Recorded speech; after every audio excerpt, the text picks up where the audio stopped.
Minus 3,4 minus 3,4 minus 5, minus 6 minus 5, minus 6 minus 4, minus 1 minus 4, minus 1 மற்றும் minus 4, plus 3 minus 4, plus 3 ஆகிய புள்ளிகளை முனைகளாக கொண்ட நாற்கரத்தின் பரப்பை காண்க. ஆகிய புள்ளிகளை முனைகளாக கொண்ட நாற்கரத்தின் பரப்பை காண்க. நாற்கரத்தின் பரப்பு ஈக்குவல் டு 1/2 இன்டு. இப்ப புள்ளிகள் எப்படி இருக்குன்னு பார்க்கலாம். இது எத்தனாம் கால் பகுதி? மூணாம் கால் பகுதியா? ஃபர்ஸ்ட் இருக்குது மைனஸ், ரெண்டாவது பிளஸ். இரண்டாம் கால் பகுதி. இது மூன்றாம் கால் பகுதி. இது மூன்றாம் கால் பகுதி.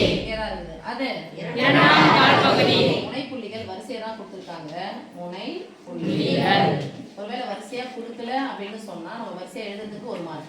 ஓகே, முனை புள்ளிகள் கொடுத்தாச்சு. இப்போ ஃபர்ஸ்ட் புள்ளி x1 y1 x2 y2 x3 y3 x4 y4 நம்ம எழுதலாம் சாமி.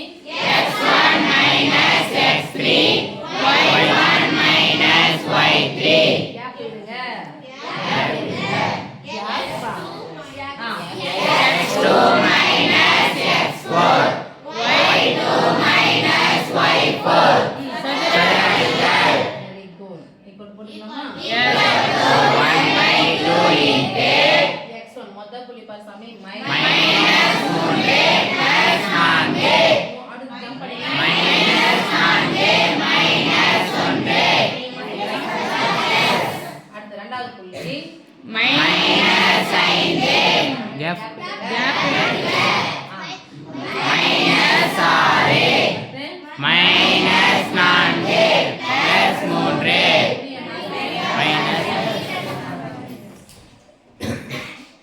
ஒரு மைனஸ் இருந்தா கைக்கலாம். ஒரு மைனஸ் இருந்தா கைக்கலாம். 1/2 இன்டு பெரிய என்ன சின்ன கழிச்சா 1 பெரிய என்ன சின்ன கழிச்சா மைனஸ் 1 கூட 1 சேர்த்தா மைனஸ் 5 சார் மைனஸ் 3 சேர்த்தா minus 9 plus 4 plus 1 plus 5 minus 6 minus 3 minus 9 மேல இருந்து கீழே பெருக்கலாம். 9 9 மைனஸ் 9 1 மைனஸ் 5 கீழே இருக்கிற குறிய மாத்தா பிளஸ் 5 பிளஸ் பிளஸ் 5 ஒரு மைனஸ் வந்தா கைக்கலாம். இங்க இருந்து சின்ன கழிச்சிருங்க.